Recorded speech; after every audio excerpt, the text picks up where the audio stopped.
Today, I'm going to teach you 10 most common idioms in English language.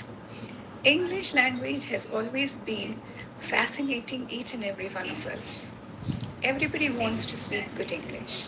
Everybody wants to be a good speaker of English. English language has always fascinated everyone. Everyone wants to learn and speak English like a native speaker. It may be difficult to catch their accent, but we can definitely try to enrich our vocabulary and spice it up with idioms and phrases which the native speakers use during their conversation very frequently. Their conversation is always sprinkled with different kinds of idioms and phrases, which makes their conversation very interesting and effective too. So, today I'm here to teach you 10 common English idioms and phrases which the native speakers use, and I'm sure this will take you to the next level. Are you ready? Let's get started. First idiom: bite off more than what you can chew. What does it mean? It means take on a task that is too big. Let's see how to use it. I'm afraid you bit off more than what you can chew. You will find it difficult to prepare your presentation by tomorrow. Second, heads up, a message that alerts or prepares. Usage: my friend gave me heads up about the bad quality of food in the new restaurant in time. I cancelled my booking there. Third one, hash over to talk about an issue, usually from various points of view and for the purpose of arriving at a decision. Let's see the usage of the sentence. The panel hashed over the issue for 2 hours before coming up with a decision. Now, the fourth idiom: make it snappy. Make it snappy. To tell someone to do something immediately or quickly. Make it snappy. I was getting late to the airport, so I jumped out of the car and asked the cab driver to make it snappy. You were in a hurry, you wanted the cab driver to drive very fast and drive immediately, so you told him, make it snappy. Okay? You can also say, make it snappy. We are getting late to the movie. Right. Next idiom: to chime in. CHIME is pronounced as chime. And what does it mean? To chime in means to add something to a discussion, often by interrupting. Let's see the usage. Though I did not agree with the members of the group, I did not chime in to speak out my mind. Maybe you felt that it was not the protocol, it was not good if you chime in and interrupt. So you did not chime in, that is, you did not interrupt the meeting. Probably you told it afterwards. Right. Next idiom: Hobson's choice. What's it? Hobson's choice. What does it mean? It means a situation in which there appears to be a choice when actually there is none at all. Let's see the usage of the sentence. It's Hobson's choice for me. If I don't agree the new policy, I will have to resign. It appears you have a choice, but actually there is none. That's called as Hobson's choice. Seventh one, all over the map. What does it mean? A conversation that does not stick to the main topic and goes off on tangents. Like the main topic is not discussed, but various other things are discussed. That's known as all over the map. Let's see how the sentence can be made. Yesterday's discussion in the meeting was all over the map. We couldn't come to any conclusion because everybody was putting their point of view, everybody was opposing each other, every other topic was discussed other than the main topic. So main discussion was just kept aside and there was no conclusion, no proper conclusion. So that in that situation, we use the idiom all over the map. Okay. Now let's see the eighth one. Hit me up. Hit me up doesn't mean that you go and hit someone. The literal meaning, we don't take it, but it means to communicate or let someone know by calling, texting, or emailing. Let's see the usage. It's quite late.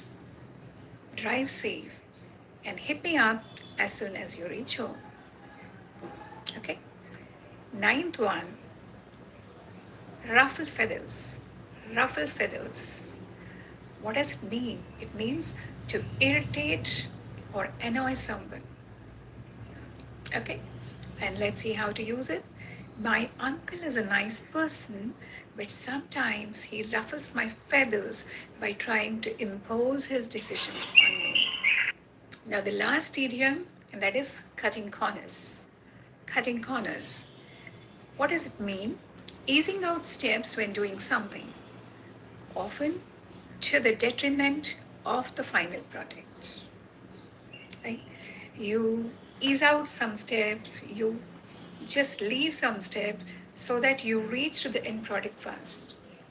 Or you just neglect some measures, you neglect some essential acts just to reach the result. That's known as cutting corners. Let's see how to use it.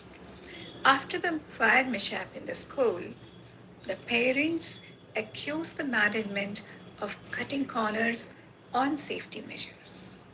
The parents were very annoyed. They told the management that you were careless, you did not take all proper measures for the safety of the children. So, in that situation, you use cutting corners. Let me know which one of these 10 idioms you like most.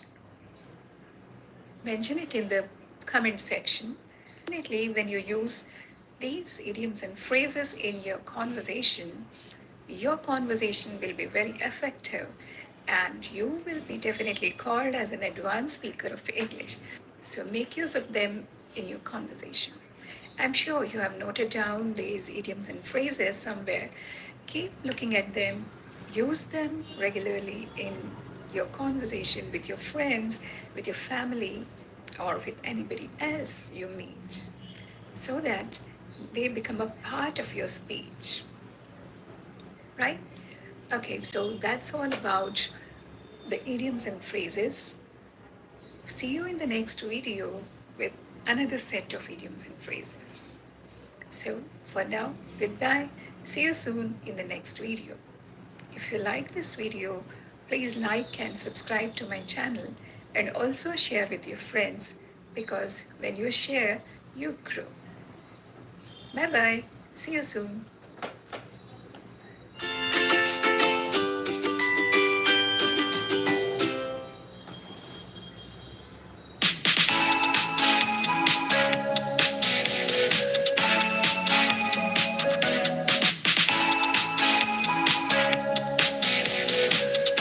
Hi, I'm Nandini from NK Academy. Today, I'm here with 25 most commonly asked questions in English. Learning these questions will definitely help you in becoming a confident speaker. Watch the scene. You can see two people, one Natasha and Mike. They are meeting for the first time. They had just gone for a walk in a park and then they are sharing a bench. Natasha and Mike, they are meeting for the first time. Okay, let's see how they start talking. Hi, I'm Natasha. Hello, I'm Mike. That's all. There is silence. Natasha thinks, why is he so quiet? Now, what should I ask? Mike thinks, she's not saying anything. Maybe she doesn't want to talk. Before starting itself, the conversation ends and they both just go back to their homes. Did you ever face such a situation and did not know how to continue the conversation? No worries. As long as I'm here, you need not worry. Learn these questions and have a dazzling and meaningful conversation with anyone, anytime, and anywhere. Let's begin with questions on greetings. The most common question which people ask is, how are you? And the expected answer is, I'm fine, thank you. Fine, thank you. But this is cliche, no longer recommended. This answer gives a signal that you don't want to continue the conversation. Sounds a bit rude. Let's learn better ways of asking, how are you? First, I'll say the question and also the answer. Then, second time, you repeat after me. That will give you a lot of practice in speaking. It will give your speaking muscles an exercise and you will get into speaking English, right? So let's begin. Question number one. How's it going? Pretty good. And what about you? Now repeat after me. How's it going? Pretty good. And what about you? Second question. How are you doing? I'm good. What about you? Now repeat after me. How are you doing? I'm good. What about you? Third question. How you been? I've been good. I've been doing good. How about you? Now repeat after me. How you been? I've been good. Or I've been doing good.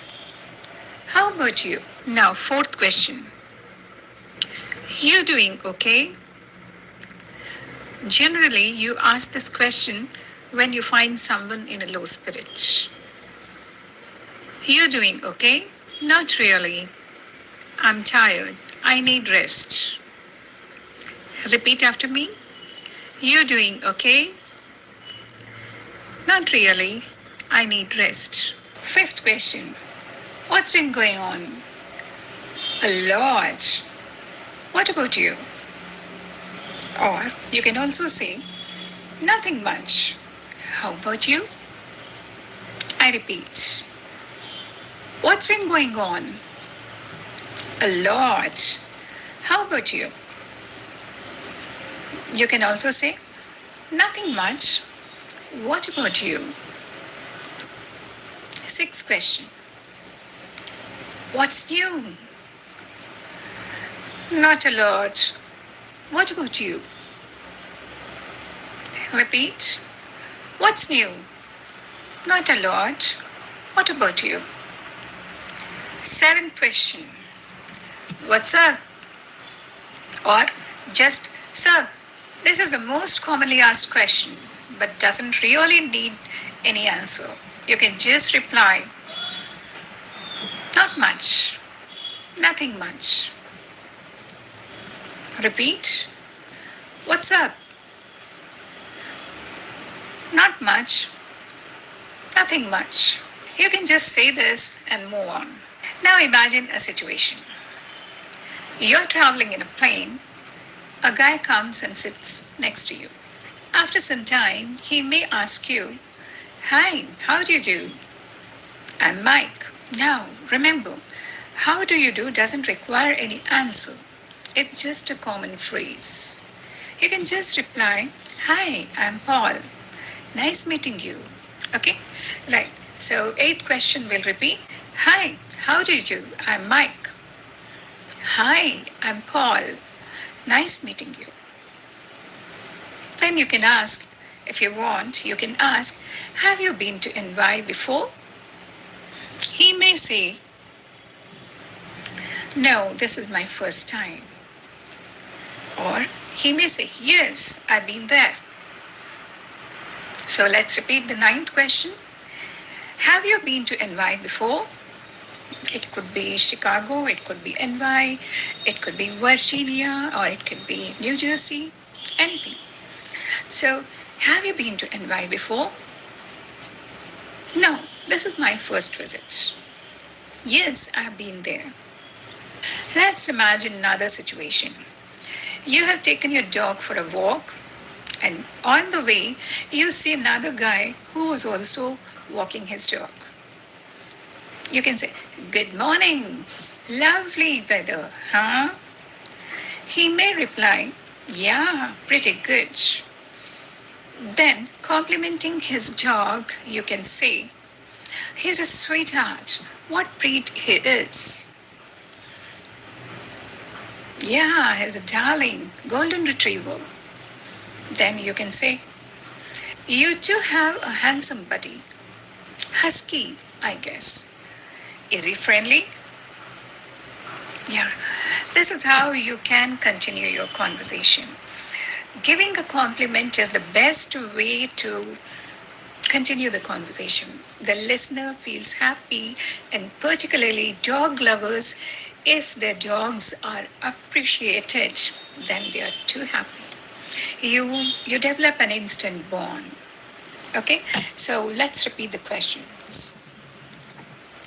He's a sweetheart. What breed he is? You two have a handsome buddy. Husky, I guess. Is he friendly? Okay. Now, let's ask questions about weather.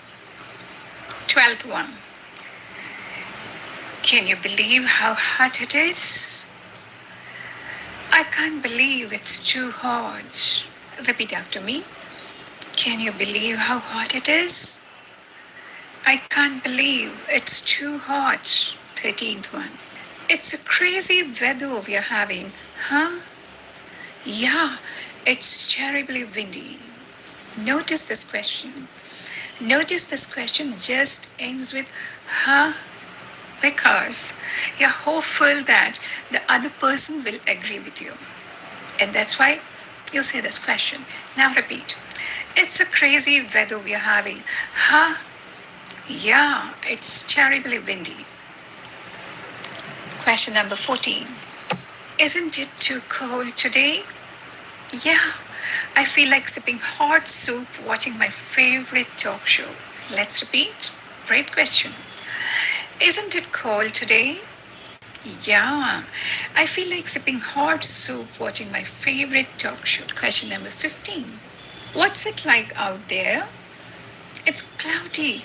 Looks like it's going to rain. Question number 15. Once again, repeat after me. What's it like out there?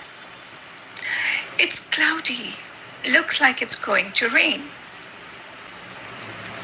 Okay, now let's talk about questions related to job.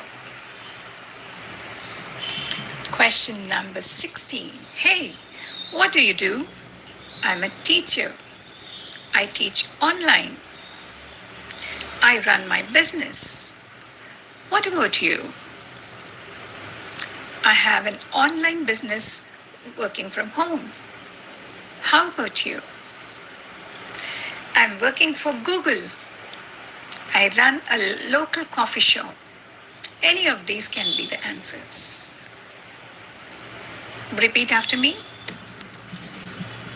Hey, what do you do? I run my business. What about you? I'm a teacher. I teach online. I have an online business working from home. What about you? I'm working for Google. How about you? I run a local coffee shop. What about you?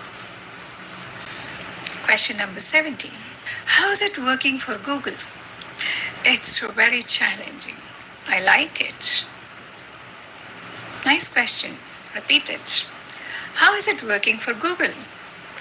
Oh, it's very challenging. I like it. Even at your workplace, you need to ask certain questions with your co-workers. Some of the questions I'm going to discuss here. Question number 18.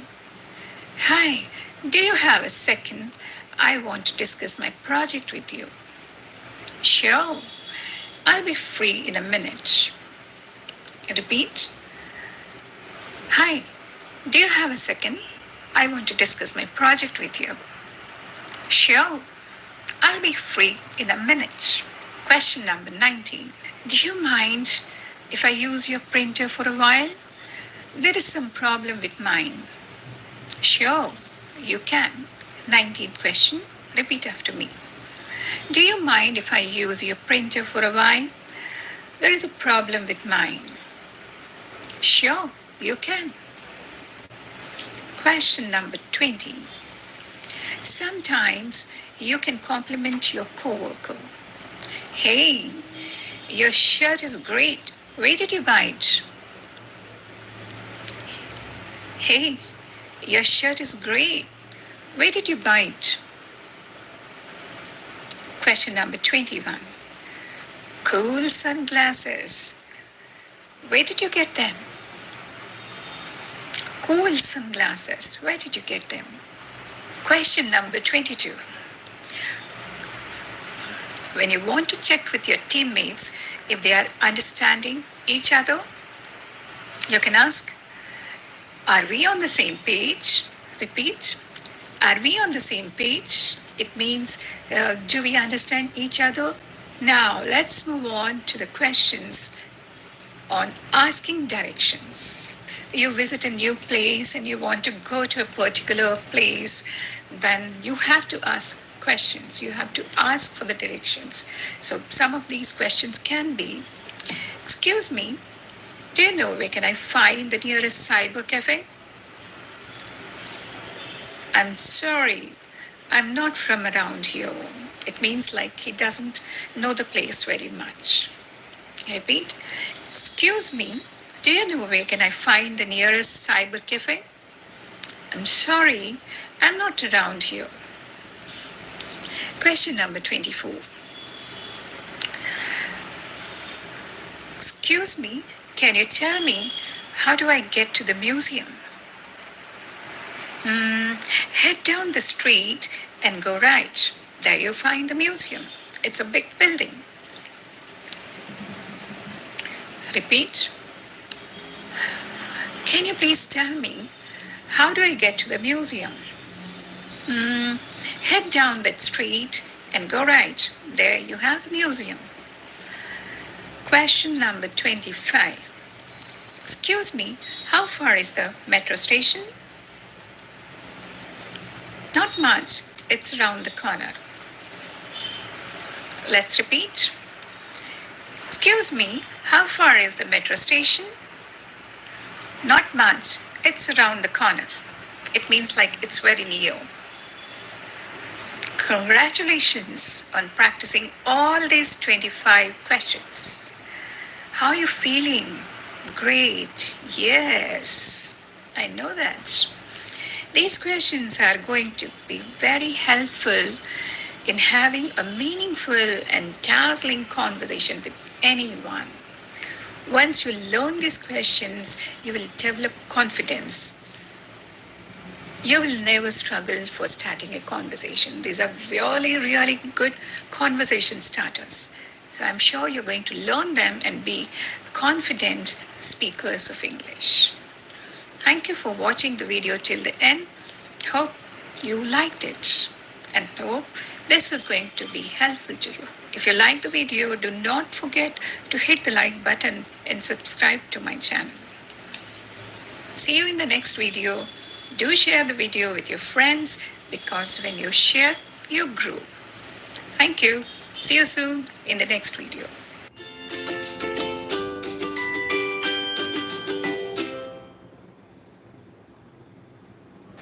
Do you want to sound like a confident speaker of English and be a fluent speaker? Then, a great way of doing is chunking. In this video, I'm going to give you lots and lots of examples of chunking and show you how to do it. So, let's begin.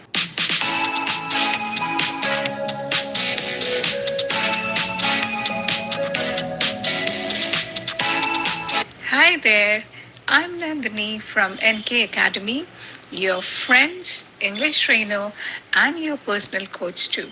Let's look at the situation. There is this guy who feels his vocabulary count is more than 2000 words. He watches many English movies, reads many English novels. His written assignments are great. He can send a number of mails in correct English. But when it comes to speaking, he really fails. He loses his confidence. He searches the words to be used. He's scared whether he's using grammatically correct sentences or not. He first has to frame his sentences in mother tongue and then convert them into English language. Pathetic situation which many of us face. But don't worry, it's okay. It happens with the language learners when they are learning a second language or when they are learning a foreign language. Nothing to worry about as long as I'm here. I'm going to give you a great technique which is called as chunking. Yeah, you heard it right. Chunking. Now, this word chunking has come from the word chunk. Now, what's a chunk? Chunk is a piece of something. Here, when we are learning a language, and particularly when we are learning to speak that language, it's always useful that we learn chunks of language, not single words. You may have a great vocabulary. You might have learned thousands and thousands